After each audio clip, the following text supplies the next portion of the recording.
Hello, family. I hope you're all doing great. Today, I'd like us to talk about building a life we won't need a vacation from. Do you think that's possible? I think it is. I'm here to achieve the life in the countryside I dreamed of.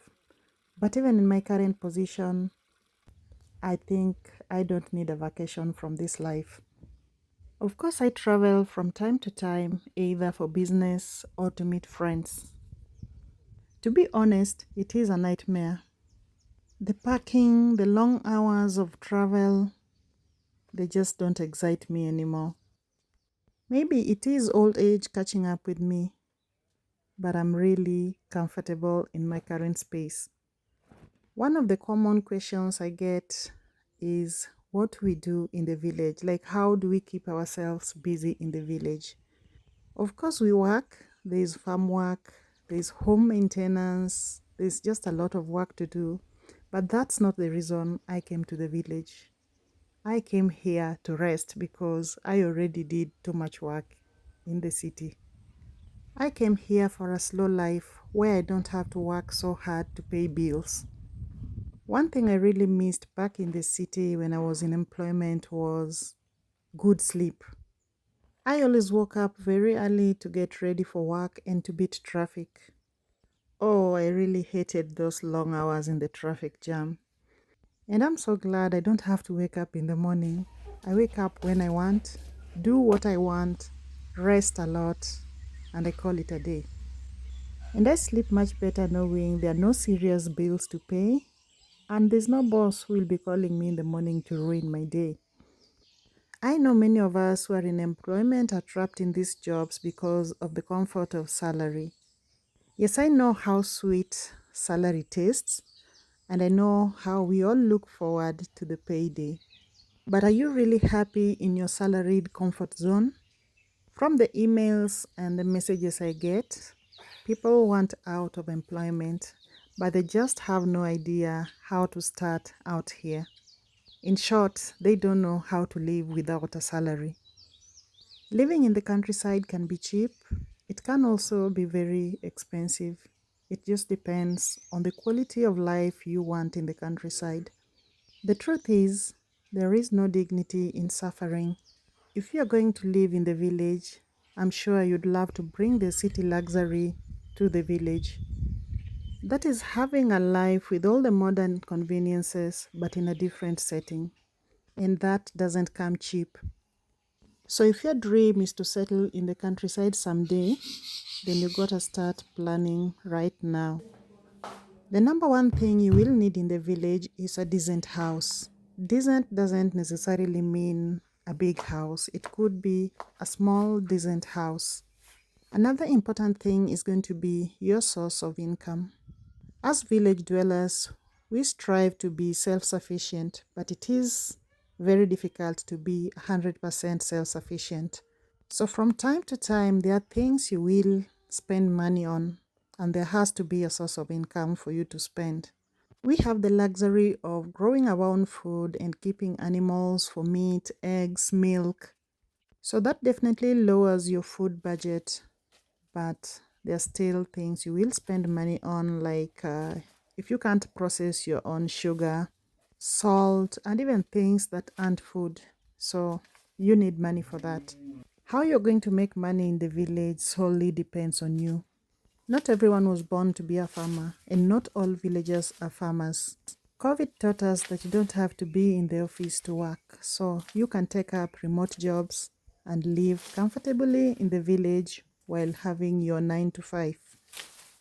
If you're a business-minded person, then there are so many opportunities of different businesses that you can do in the village. The current African villages is not what they used to be.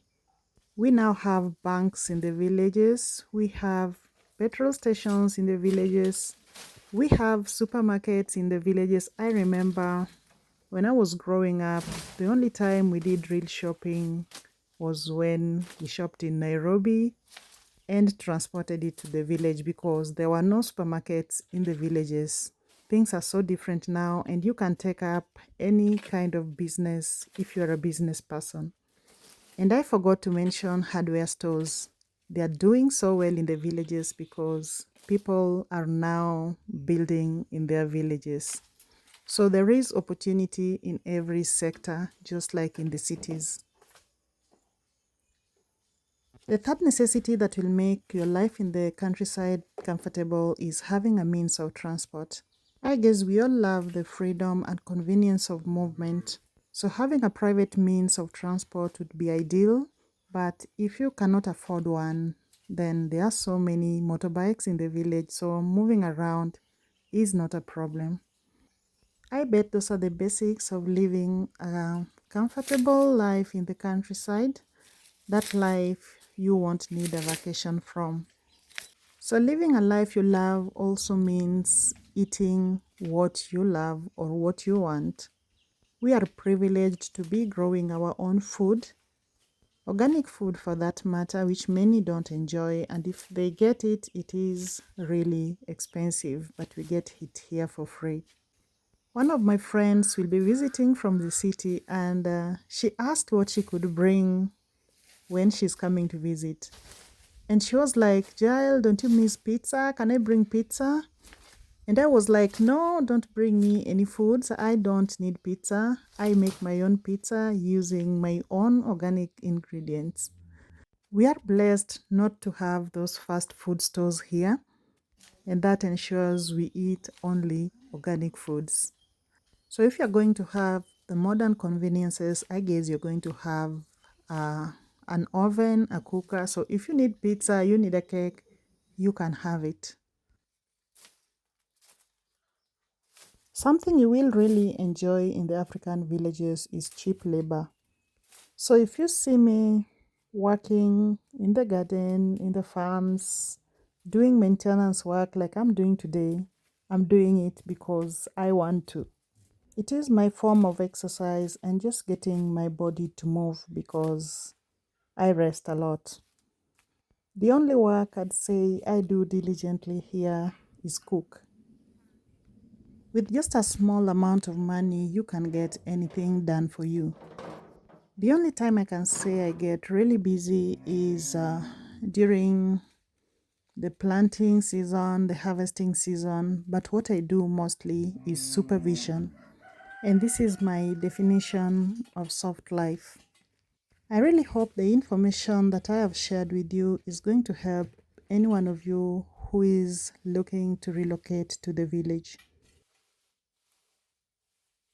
Gardening is something I really enjoy. It is like my therapy session. Today I'm pruning this bougainvillea.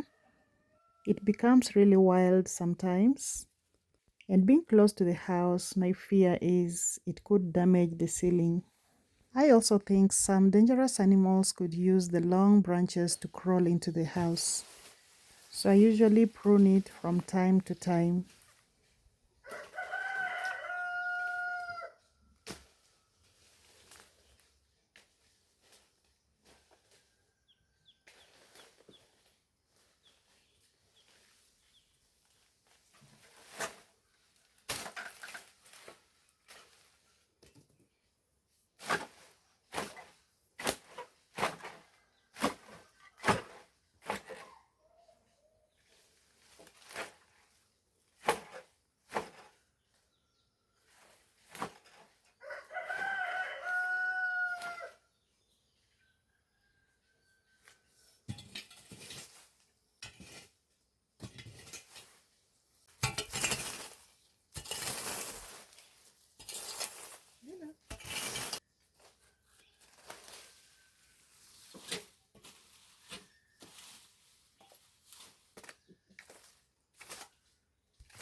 So our dinner is ready. I'm gonna serve rice, beans, skuma wiki, and a banana. All the things we are eating today, except the rice, are from our own farm here.